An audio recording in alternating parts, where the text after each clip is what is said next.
Hi Flosstube! Welcome to this video. My name is Anna and I'm here to talk about cross stitch. Today is Monday, May 27th. It is Memorial Day here in the US. As a holiday, it is a day of remembrance for service members who have died. But I think that most people treat it as the unofficial start of summer. So a lot of people spend the day at the lake or just outdoors. A lot of community pools open this weekend. So it kind of marks the start of summer.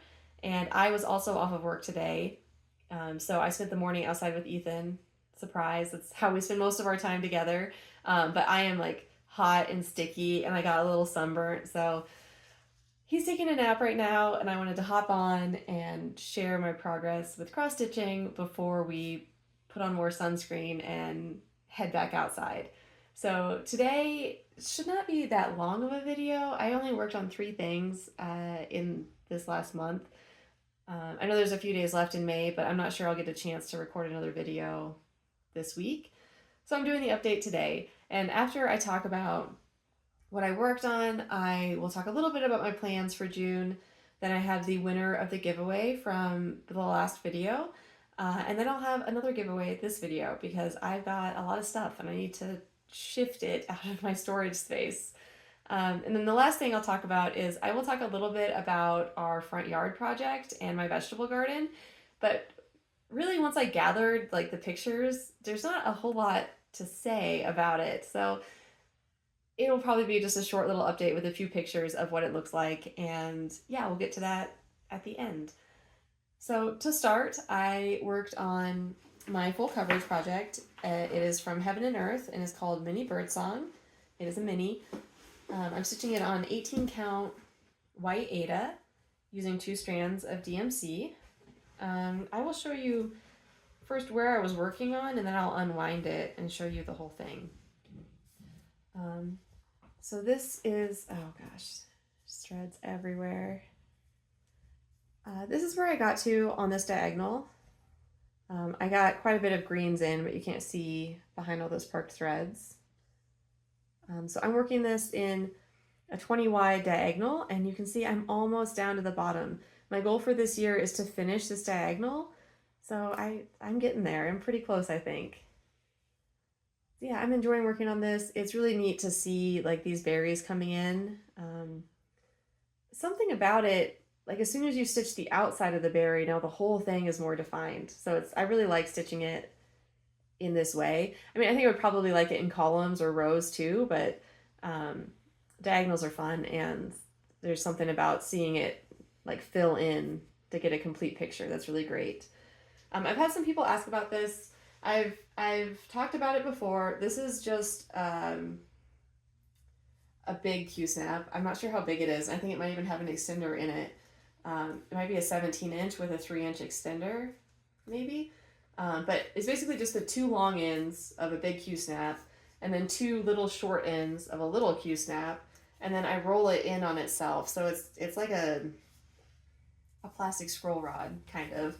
The only key with this is that you have to, just like with any scroll rod, the top leg needs to be wider than the piece so that it doesn't get caught on the edges, so that it has like a loose roll here. But it was just a really easy thing I did with different size Q-snaps, and now I have the scroll rod. It's smaller than some of the other scroll rods I've seen, and it's also pretty lightweight. Generally though, this project is heavy like this, so if you have trouble holding it, you might want to get like a stand or something for this setup. But for me, I just hold it. Sometimes I rest it on the table.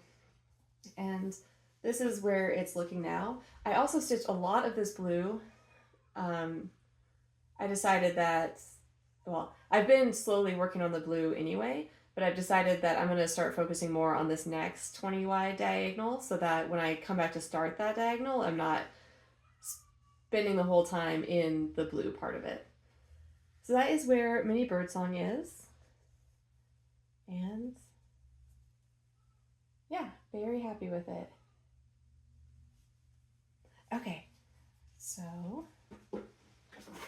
I also worked on Birds and Berries by Prairie Schooler. I keep it in this bag. Let's see if I can pull out the cover. Again with the shaking, I'm just gonna have to not touch my desk. It's this one. All right, the glare. I've stitched these 3 and I'm working on the cardinal, and I'm hoping when I finish it that I can hang them in like a 4 square like this. This is one I would like to finish this year. I made some progress on it. I took it with me on a work trip, and so that was like most of when I worked on it. So this is where it's at. So I know I worked on the tail and this leaf, probably this leaf too, and then I just started working in more colors through here. So it's coming along. It goes pretty quickly once I get started. This is stitched on a 32 count Belfast linen in the color, I think it might be natural. I've lost the tag, or have I? Raw natural linen. It's one I got from my LNS, a stitching shop, and they cut it into 4 pieces for me so I could do all 4 birds separately. So yeah, this is where I am on the cardinal. Still really enjoying this. I am probably going to keep this out in June. I'll talk about this later, but we have some travel plans, and this is a really easy one to travel with because I can keep it even in this hoop and just like fold the edges down and then slide this into like a little pouch that I have with just some of the threads and a couple needles, and I'm good to go. So that's where I am on cardinals. And the last one that I worked on was a new start. I spent quite a bit of time on it. I am choosing my own colors based on the chart, and I just wanted to make sure that the ones I chose would end up working out. So I spent quite a bit of time on this one. This is from Birds of a Feather, and it's No Bees, No Honey. I won this in a giveaway from Kathy, the Crafty Cat Stitcher, and yeah, I'm really enjoying it. Like I said, I'm choosing my own colors. I chose a different fabric. This one I'm actually going to take, do I want to take it out of the hoop? I keep my stuff on the hoop in case I want to grab it and stitch for a few minutes, because sometimes all I have are a few minutes, and setting it all up takes up all of those minutes. Okay, so this is a new start, so there's no before picture. You move my needle minders out of the way. Okay, here is where I got to. So I'm really liking the blue fabric. I'm never prepared with something white. That's the pattern. That's the pattern. Okay, so I'll just show it as it is. It's a very bright blue. It's not showing up the way that it should, but anyway, this is where I got to. I love it. I love the colors that I chose. I was really happy with it. It's lots of fun. So let me show it a little bit closer. I'm going to continue to mess with the colors, but I've got almost all of them in somewhere. So one thing that I definitely changed is that this border is like it's like a skinny line. Oh my gosh, I might be able to show it. It's like a skinny line of stitches that goes around the inside, and then it's the same border around the outside of the words. And I've decided I'm not doing the border around the whole outside. I think it will be a lot easier for me to like, not thread, lace. It'd be a lot easier for me to lace myself if I don't have like a straight border around the entire thing. So I'm not going to do the one on the outside. And so then the one on the inside, I feel like I can just do whatever I want with. And both of the colors that are called for, I've subbed out for other things, including a blue. So like that blue color was supposed to be in the border, and now the fabric is blue. So I'm trying out some different things. I'm not totally committed yet. I think, you can't even really see, I'm going with both of the greens and a purple in like a 3 color pattern. But then I didn't totally love that look, and so I started adding a little extra green to make it, I'm not totally sold yet, but it's one of the things I'm thinking about changing. Something else that I changed that is kind of significant, This dark color, it calls for, I think it's dried time, um, by the Gentle Art sampler threads. And that also is in the bees. And so I wanted it to be close to black, but not black. So it's 844, which is the black color that the Prairie Schoolers use. And I feel like that's the right color for the bee and this spot. And again, it's too dark now to go in this border, so we'll figure it out.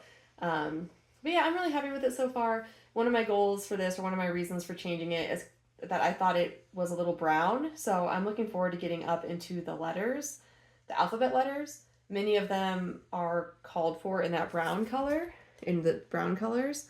So I'm going to trade those out for something a little brighter. But anyway, this is a really good start for a new start for me, and this is where I spent a lot of my time this month. So yeah, it's coming along. I love it. I love my pink geraniums. Okay, that is everything that I worked on. So plans for June, I am traveling. We're going to see my family in Kansas for a short trip. It's a really long weekend. I might have time to stitch in the car. I get car sick, so if I start to feel sick, I won't be able to. And also, we'll have Ethan, and it's like a 6.5, 7 hour drive. And so last time I made the drive, he did not nap, and he was not happy in the car. So I spent all of my time like reading to him and playing with him and stuff. So anyway, point is, I'm going to take probably the Cardinal with me on that trip. And then shortly after that trip, we are going to Italy for a week. And so I'm planning on taking my squirrel. It's the other project I'd really like to finish this year. So I'll probably work on that on my Italy trip. We're going to Venice and Florence, and I have scouted out a needlework shop in Florence. So I'm hoping that I get a chance to go there, and I'm hoping I'm able to ask the person working if I can take pictures or videos to share with you. We'll see. I started Duolingo 2 weeks ago. I have some Spanish. I used to have some Spanish skills, and there's a lot of overlap with Italian, but I don't feel prepared to speak Italian in Italy. Anyway, those are my plans for June. That's like all I've planned is those two projects, because we're going to be traveling so much, and it is summer. So like we spend all our time outside, and Ethan is pretty hands-on because he can run and climb, and he's trying to explore things, so it's hard to keep track of him. But those are all my stitching plans. I don't know. It's that time of year, right? Where if I were to make plans, they would not come true. So anyway, that is all of the stitching I have. I also had a giveaway last time. I got the stack of things behind me again. I was giving away this Peter Rabbit leaflet and some other goodies in here. I said in my last video something about how I don't get very many comments for these giveaways. I usually get like 10 to 15, maybe a few more. And I feel like you guys took that as like a personal challenge to have the most entries ever on one of my videos. I had 58 people comment using the word rabbit. And so those were the 58 entries. I also had a lot of other comments where people like purposefully did not say rabbit. So I really appreciate those comments too. But going through those 58 to find a winner, it was surprising to have that many comments. Anyway, the winner was number 56. This is a user with the name M80 Watson. I will comment on your comment. Typically, or historically, I have asked you to send me a message on Instagram. I have created a Gmail account for my YouTube. Go figure. So when I comment on your comment or connect with you, you can either send me your address over Instagram, or we can try my new email address. We will figure that out. I also don't know your name, so M80 Watson, we'll be in touch. Okay, so also I'd like to do another giveaway. I did not accumulate very many things this month. I actually didn't get much at all from estate sales, so I don't have a haul section for you. But I did sort of purge my collection, like I audited my collection of patterns and kits and things and decided realistically what am I going to stitch. Like for example, I gathered all of my like Santa in the woods patterns and I had a lot of them. So like as a theme, I really like that Santa with woodland creatures. But I had so many to choose from that I was able to pick like a couple that were the best from what I have, and I can get rid of the rest. Anyway, all that to say, I've decided that I'm not going to stitch this project, and because it's readily available online, like new, I don't really want to sell it on eBay right now. Not as a rule, just this one. So I've decided that I'm going to give away this kit. It's to me it says Thea Governor, but it's spelled very differently than I would spell governor. So it's one of these kits. And it's called Wildflower Cushion. I did pick this up pre-owned. I got it from an estate sale. So there's a Hobby Lobby sticker here for $59.99 that's kind of partially torn off. And it is unopened. It has the fabric, the threads, the needles, and it's still unopened here. But it has been in someone's house, so like it's a little dingy around the edges of the packaging. But I believe everything inside is still like in plastic new. So if you would like to be entered to win this kit the next time I record a video, please leave me a comment with something about Italy. If you have any tips about visiting Italy or places to go, or if you have been to that needle workshop in Florence, just put something about Italy in your comments. Maybe you want to visit Italy someday. Maybe you've been before. Maybe you would much rather go somewhere else rather than Italy. Just mention Italy in your comment and I'll know that you want to be entered to win this kit in my next video. So that was the giveaway from last time, the giveaway from this time. For a haul, I did not buy anything from like online or in-person stitching shops. I did not have a lot of luck at estate sales. I got like one train pamphlet, but I decided I wasn't going to stitch it, so I put it in the donate pile. But I will show you my Fabric of the Month Club from Forbidden Fiber Co. I forgot to do this last time, and maybe the last couple times, but I just thought it was so funny. I started this, No Bees, No Honey, on this piece of fabric from Dying for Cross Stitch. And then like a couple days after I started it, I got this in the mail from Forbidden Fiber Co. I did switch to 36 count, so it maybe would have been too small for this project, but it's like uncanny how closely these fabrics match. Especially when this was sitting in my hoop when I opened this package. It was a little strange, but it's beautiful. This color is called Mermaid. And like I said, I switched to the 36 count. I'm gonna get some 36 count in my stash, and I'll probably cancel this club. I love it. I love the bright colors, the mix of neutrals and colors.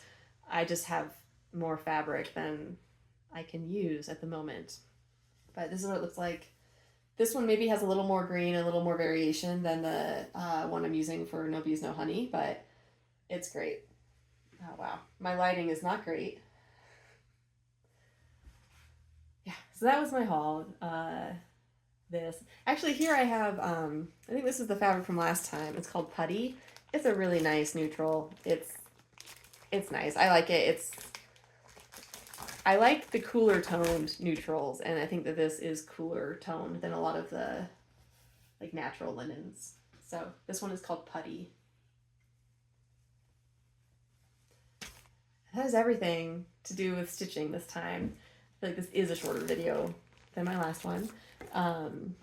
So for the yard, I'm going to try to insert pictures while I'm talking about it. We'll see what happens. So for our front yard, when we purchased this house, I will put up a picture of the front yard in like full bloom summer.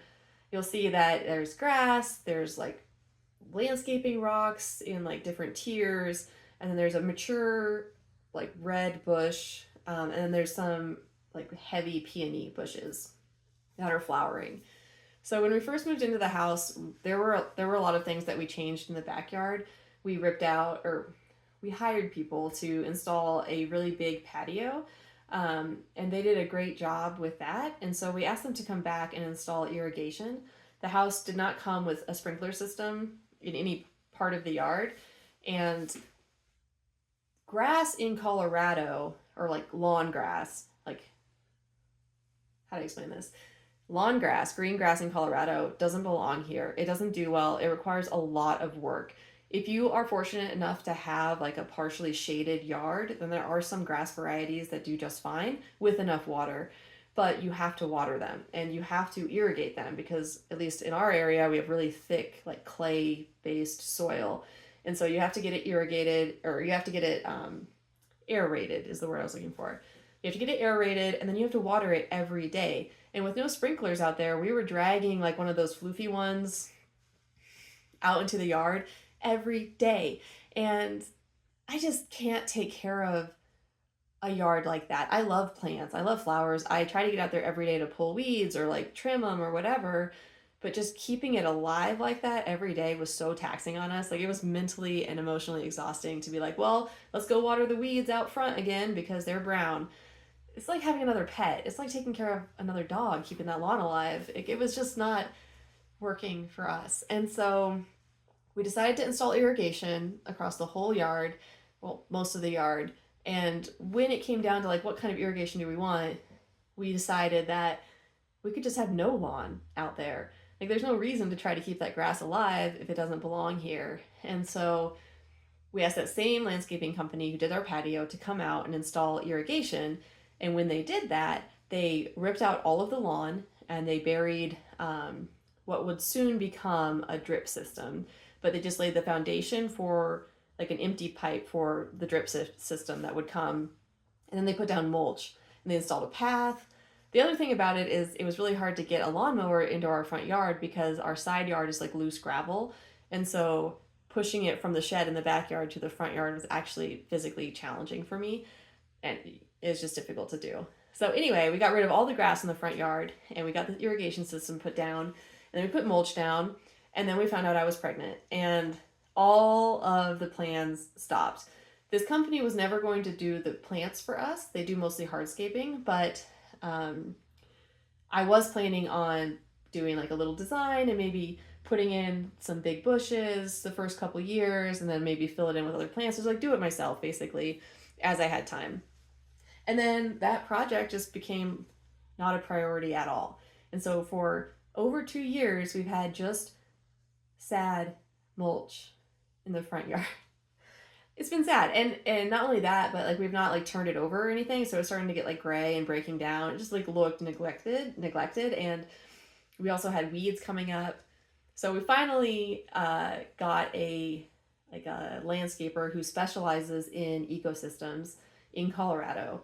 I will insert the name of the company here. It's his name is Caleb. He runs his own business, so it's a small operation, but he's really passionate about it. And so he designed a yard for us that uses mostly native plants. It's not 100% native garden. There were reasons for that, many reasons, but anyway, they came round one, they moved all the mulch from part of the yard into our backyard. So we got some free mulch back there. And then they rerouted a downspout for us, or we're getting our gutters replaced and they're going to reroute it. And so they made like a dry bed for us and a plant at the bottom of it to collect rainwater there. And then they came back a couple weeks later to do the planting. And so I will show a picture of what it looks like now. It's not like mind-blowing, but it definitely has a vibe. And in a couple of years, those plants will be much larger.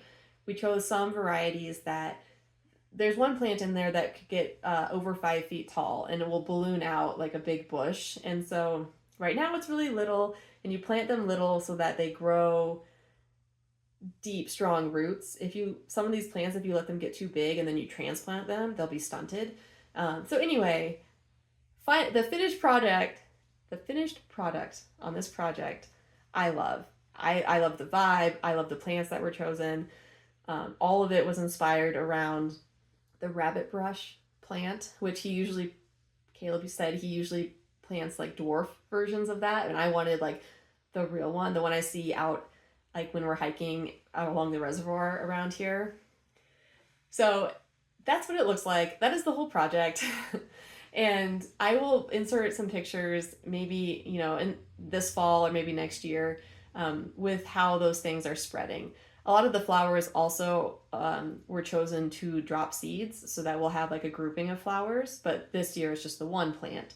So it will grow, and I'm just really excited that it's done. Caleb and his team also set up drips to every plant and then buried them under like a gravel situation. So it's good. It's hands off, and these plants are going to do great. And once they're established, in a few more weeks, we can actually stop watering because they are not necessarily all native to this area, but they thrive in this climate, which was the whole point, was to have like an ecosystem out there.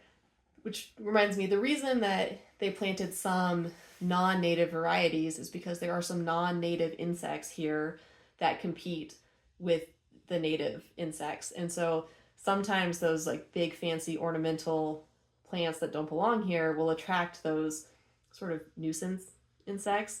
And then the like specialty bee who only can have this one flower will have better access to that flower.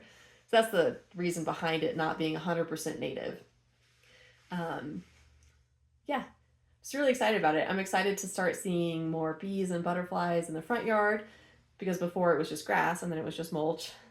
We did move those peony bushes to the backyard, so I will hopefully put in some pictures of my vegetable garden in the backyard. Again, I just planted, so they're not really impressive, but I am excited to have some vegetables going, and hopefully you guys can see some of what our backyard looks like.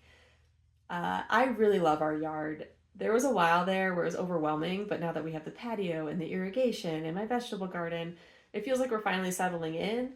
And the places that are empty, I could maybe put some plants that I've never tried before. And because they're in the backyard, they're not going to impact our front yard scheme. So, anyway, that was just like a lot of words about the garden and the yard, but I wanted to share that update with you guys. I have no idea what I'm going to plant next. I think I'm just going to work with what I have right now. So that's all I have. I'm going to try to come back at the end of June with my progress, and I'm hoping that if I do a segment at the end, it will be my trip to Italy, and it won't be like overwhelmingly long. I'd like to get some footage of that needle workshop if I make it there, and maybe just some scenery. Yeah, so that is all I have. Thank you for joining me. Happy stitching. Bye.